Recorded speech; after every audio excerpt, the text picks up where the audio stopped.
machine, as you can see, is very sturdy in build quality. You've got the chrome bezel around the marquee there, which is lit up, so the experience gets even better when the lights are off or dim. And then you've got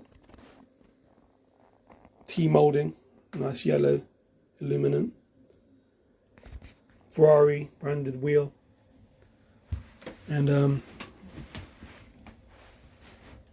you've got the Knight Rider light integrated just to capture that authenticity of a futuristic car.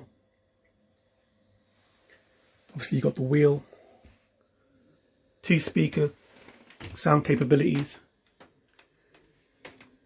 and you've got a hatch there as well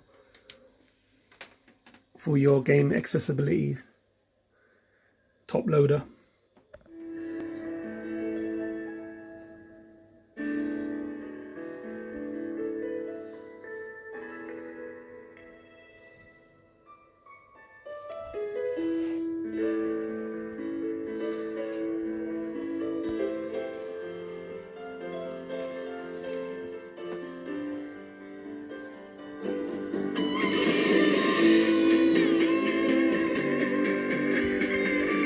One of the best driving arcade games ever created, Ferrari 355. As the music kicks in immediately, you can feel the adrenaline rush. And look how advanced the graphics are for back then. You know, solid graphics and 3D models.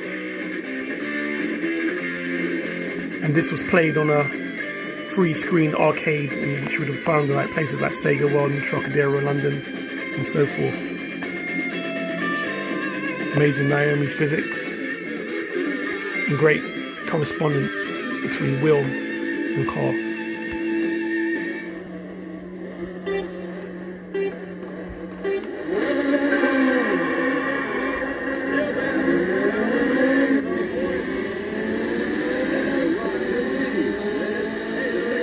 See the precise physics of the wheel. What an experience this game is. The realism. It almost takes me back to the days of Pole Position. You see them arcades in a lot of ABC cinemas. Here we have it, Outrun, the original and the best. The game that defined it all and incorporated that human element, because you had your girlfriend in a ride. Long stretch Miami Beach, that adrenaline rush, and the highways and byways, hitting the turbo on the classic Ferrari Testarossa, which was a dream car from the time, in the year of 1986. And those who are lucky to have played that game back then would have really remembered the defining experience and treasure it forever. You know. So I think what also made Outrun so great was the soundtrack. Like you had your radio blasting out. You had that beach music. And the graphics like in correlation to the driving.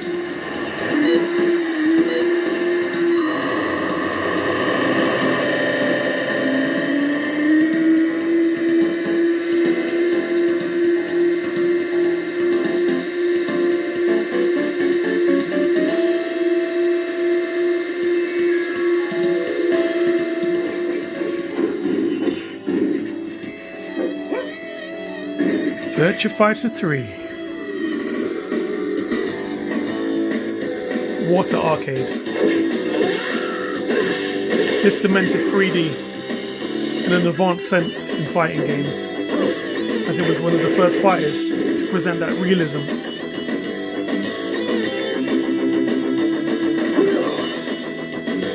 With Virtua Fighter, the way the moves are executed are on par to Shaolin. So it's a very complicated fighting game in terms of like, you couldn't button bash and become a master. You had to know what you're actually doing, because the combinations weren't straightforward. So a great conversion on the Dreamcast. You know, most of the levels were on par to the arcade, in exception to maybe a couple. One being the beach level, which looks slightly different. But apart from that, I would say they've got most of the levels on par to the arcade.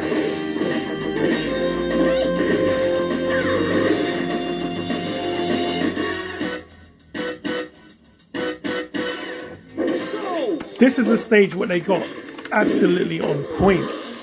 I mean, be hard pressed to tell the difference between the Dreamcast version and the arcade version.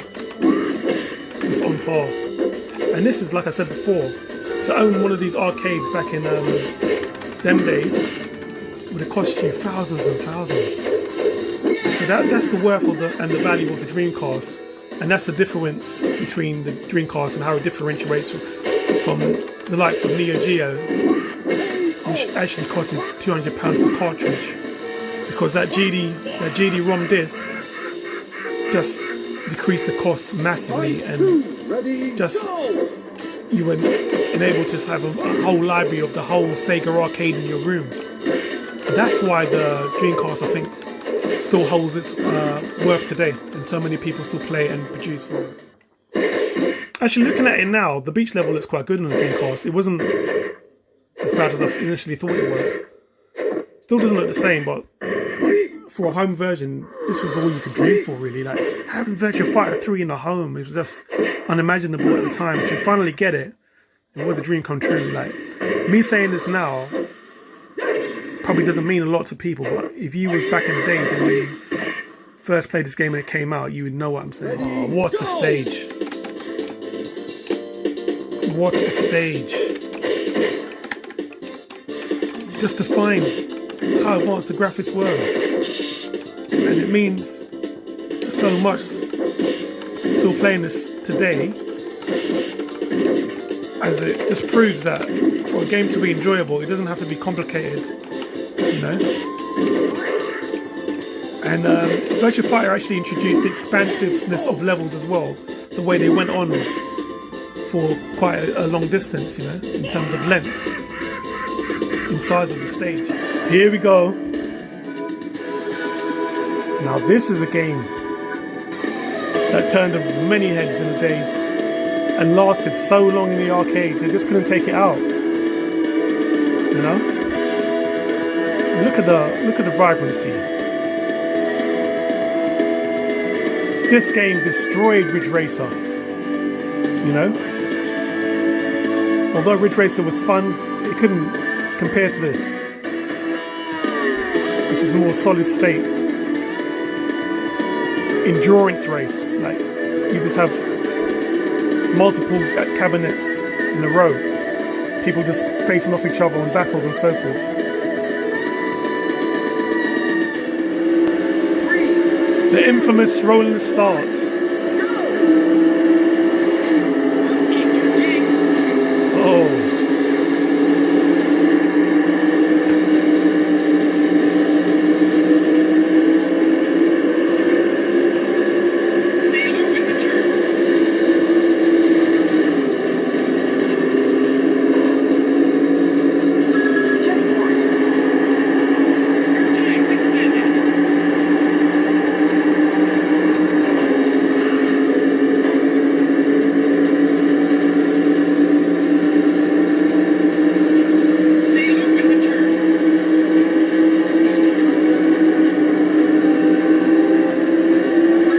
Revolutionary gem.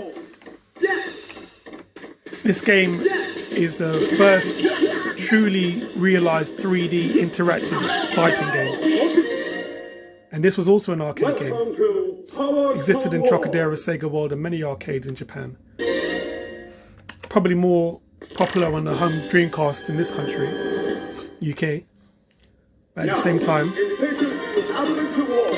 this helped sell many units of the Dreamcast. I remember seeing it in the shop window in Carnaby Street, in the independent game store, and then you just had to have it. But yeah, so futuristic in this stage of gaming and period of time. It almost puts you on a film stage, whereas you have access to the whole environment, including items and objects, weapons and so forth you can put forth for your enemy.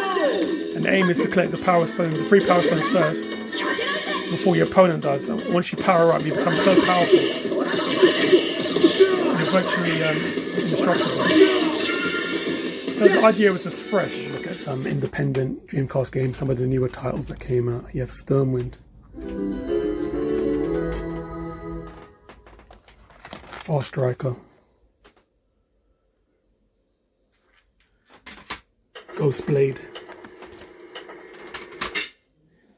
Last Hope, Pink Bullets. We have Ducks. This is the limited edition version. Which has the power to make dreams come true. That treasure is known as the Power Stone. Ghost Blade Collector's Edition. Beautiful artwork. It's actually got an art book as well.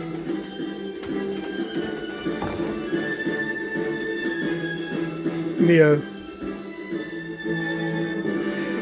Amazing. The classic gem. Not often talked about.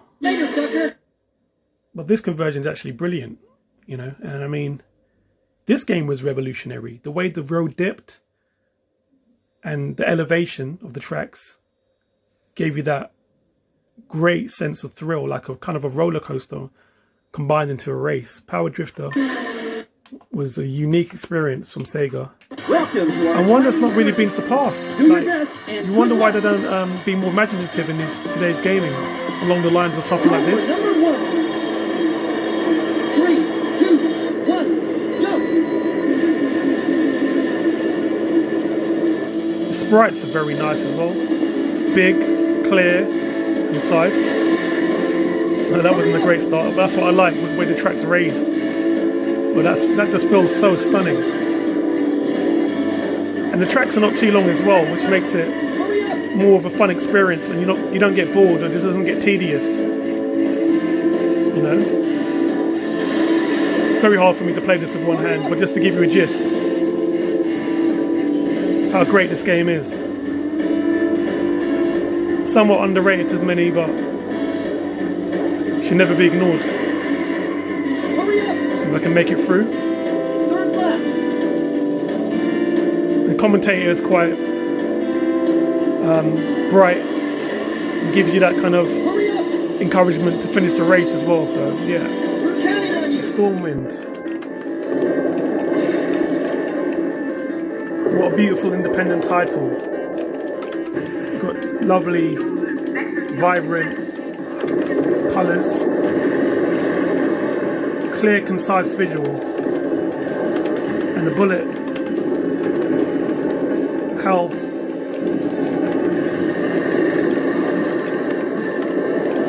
Variety enemies are quite astonishing as well, and the backgrounds and distancing is well realised.